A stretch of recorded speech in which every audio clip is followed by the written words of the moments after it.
Anime original ending. Anime original ending. AoE. AoE anime original ending. Anime original ending. Anime original ending with Anime original ending. Attack on Titan's AoE was dead. Attack on Titan, an anime which set its standards so high that its ending, although fitting, wasn't satisfactory and disappointed many. अगर मैं गलत नहीं हूँ तो मैं पहला YouTuber हूँ जिसने AoE एंड ANR थियोरी पर हिंदी में वीडियो बनाई थी. And due to several reasons I wasn't able to make a video on this topic when the anime ended, but AoE never happened. And now that I'm a little free, ये मेरा फ़र्ज़ बनता है कि मैं उस टॉपिक को ख़त्म करूँ जिसकी मैंने शुरुआत करी थी. Let's begin with as to why AoE didn't happen. I think that there are two possibilities. The first one being that ये जितने भी theories है सब एक delusion है and AoE was never supposed to happen in the first place. The multiple timeline theory was never true. Cabin timeline बस एक सपना था जो एरन ने मिकासा को दिखाया via the paths. But the see you later scene in chapter 138 coinciding with the one in chapter 1 was definitely intentional by Isayama. पर जब एनिमे का पहला एपिसोड बना था तब due to some reason, perhaps Wit wanting to grab the viewer's attention, animated this dream sequence rather than the see you later panel. It is very likely that हमने ANR music video को गलत interpret कर लिया. शायद उसका मतलब ही कुछ और था. शायद ये आदमी एरन नहीं है. शायद ये ग्रेव मिकासा का नहीं है. शायद नीचे की दुनिया पैराडिस और ऊपर की दुनिया मार्ले नहीं है. Perhaps it meant something else which only Ymir knows. I guess there were just too many coincidences and we connected the dots in a desperate attempt to cope for an ending we deserve, but we never got. This guy, the sound director, Masafumi Mima, was just mocking AoE theorists and the voice actors tried their best to make up for it. Mappa was just really inconsistent with details. कभी jacket का colour बदल दिया तो कभी scarf का. और ये sense भी बनाता है कंसिडरिंग हाउ ओवरवर्क्ड मापा एम्प्लॉयज़ आर. अगर आप AoE कम्युनिटी में पिछले 2-3 साल से इन्वॉल्व हो तो आपको पता होगा कि हमने डाइवर्जेंस पॉइंट कितनी बार आने वाले एपिसोड पे टाल दिया है. पहले इस एपिसोड में कि शायद मिकासा का आंसर बदल जाए, फिर ये कि कोर 1 के स्टार्ट में ही फ्लैशबैक में एरन अपनी डेथ विटनेस करेगा, फिर ये कि जब मिकासा एरन के टाइटन के मुंह के अंदर जाएगी तब वो मारी जाएगी. पर इसी बीच था जीरो के, जिसने फ्रॉम द वेरी बिगिनिंग ये कहा था कि डाइवर्जेंस पॉइंट चैप्टर 138 में होगा. He was the first guy to make AoE mainstream and the biggest contributor to AoE theories, but at the end, वो भी गलत निकला. The second possibility is that AoE was indeed planned initially, but was retconned later on.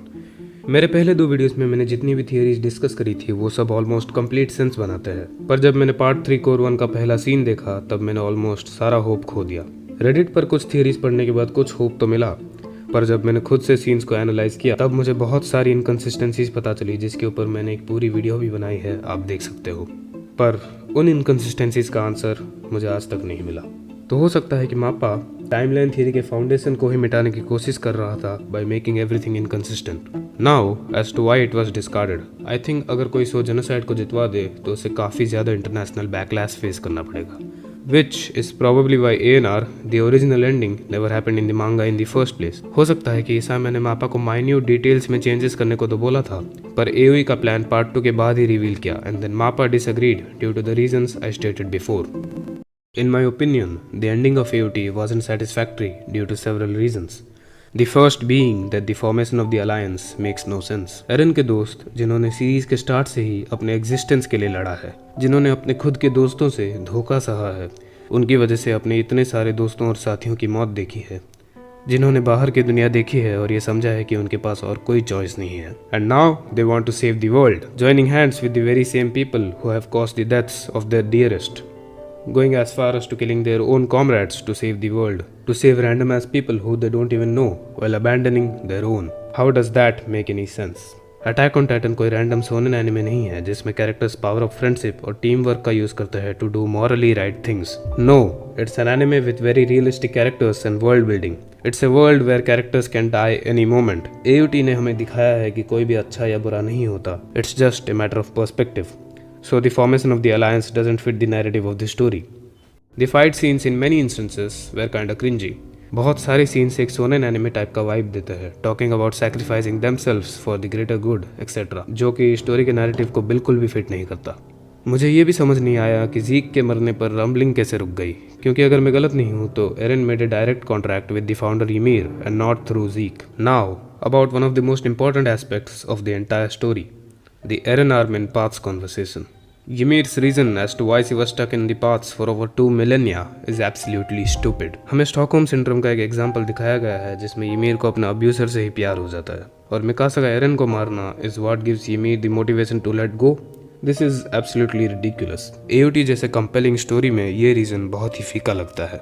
And now about the most popular scene, Eren's mental breakdown. यहाँ पर मैं most AOE theorist से disagree करता हूँ. मुझे लगता है कि ये सीन नेसेसरी है ये दिखाने के लिए कि एरन भी एक इंसान है, उसके भी इमोशंस है. He at the end of the day is the same old impulsive brat. हाँ, वो इस दिन और टाइम स्किप के बीच बहुत ज़्यादा मैच्योर हुआ है, पर कोई कितना भी मैच्योर ना हो जाए वो अपने एक्चुअल फीलिंग्स को दबा ज़रूर सकता है पर पूरी तरह से मिटा नहीं सकता. पर ये ज़रूर कहूँगा कि ये स्ट्रेट अप मीम मटेरियल है. This could have been better, perhaps a bit more subtle. But this scene where he says that he did the rumbling not for the sake of his friends but because he was an idiot who got his hands on power. Really? Is this what you came up with, Mr. Isayama?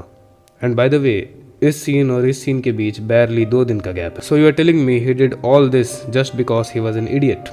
And about the scene where we see the dead characters once more. Levi survey cops को देखता है, John and कोनी सासा को और Mikasa ymir को. Perhaps this is just symbolic, but realistically it makes absolutely no sense. I mean Mikasa ymir से बात तक करती है. Another thing people cry about a lot is Mikasa not being loyal to Eren and marrying someone else. Realistically देखा जाए तो Mikasa ने एरन के साथ सिर्फ 10 साल बिताए हैं और उसकी पूरी की पूरी लाइफ पड़ी है. पर फिर भी अगर इसायामा ये सीन ना ही बनाता तो बेटर रहता. However, despite all the bad writing, the ending is still worth watching. Rumbling के शुरू होने तक पूरे AOT में ऑलमोस्ट सब कुछ परफेक्ट था, including one of the greatest plot twists in all of anime. Skipping a few episodes following the start of the rumbling which involved the formation of the alliance, the last episode of season 4 part 2 from start to finish is probably one of the best episodes of Attack on Titan, showing us a few happy moments in a very depressing anime. ये episode हमें flashback दिखाता है उस समय का जब सब बदल गया, जब एरन ने ये रियलाइज किया that there is no other choice than to activate the rumbling. This followed by the scene जब पूरी दुनिया को पता चलता है कि टाइटन्स कितने भयानक है, जब उन्हें समझ आता है कि उनके लेटेस्ट वेपन्स भी रम्बलिंग के सामने कुछ नहीं है. When they realize how powerless they are compared to the might of the Titans. Ending the season with this bone-chilling scene, and we, the viewers, are shown that Eren has become what he ought to destroy. Core 1 start होता है हमें ये दिखा के कि rumbling actual में कितनी ज़्यादा टेरिफाइंग और इनह्यूमेन है, taking away millions of innocent lives, lives which have nothing to do with paradise, lives who have nothing to do with titans, lives who have their own friends and family. And amidst all this, there is Eren, who is finally free, the freedom he always wanted, ever since he was a kid. The freedom he snatched away from millions. A slave to freedom, indeed. Apart from the actual plot, the final episode had some of the best action sequences, incredible animation and direction with very good music and sound design. और हम clearly देख सकते हैं कि कितना ज़्यादा effort डाला गया है, making it one of the best final episodes in anime. And Linked Horizon was finally back, और ये बंदा सब कुछ जानता था from the very beginning. And I think one of the most underappreciated aspects of the story is that of Eren's head becoming a total mess of memories, the past, the present and the future all at the same time, leaving Eren with no choice even when it came to killing his own mom. और rumbling के बाद का ये scene, fields flooded with the blood of the genocide Eren has committed, being one of the best additions to the anime. The fact that Eren ने ना जाने कितनी बार इन predetermined events को बदलने की कोशिश करी है, all to no avail. Characters अपने परिवार से finally मिल पाते हैं. Eren's friends can finally live long lives, unafraid, as heroes who saved humanity. Fast forward 3 years and Eldia has grown big and strong, returning to its old glory. And we see why Armin was the narrator of the story ever since episode 1. Mikasa उस scene को याद करती है जहाँ anime शुरू हुआ था. And Eren fulfills his promise by wrapping the scarf around Mikasa one last time. And at the end, Eren अपना गोल अचीव कर लेता है, wiping out every single Titan from existence.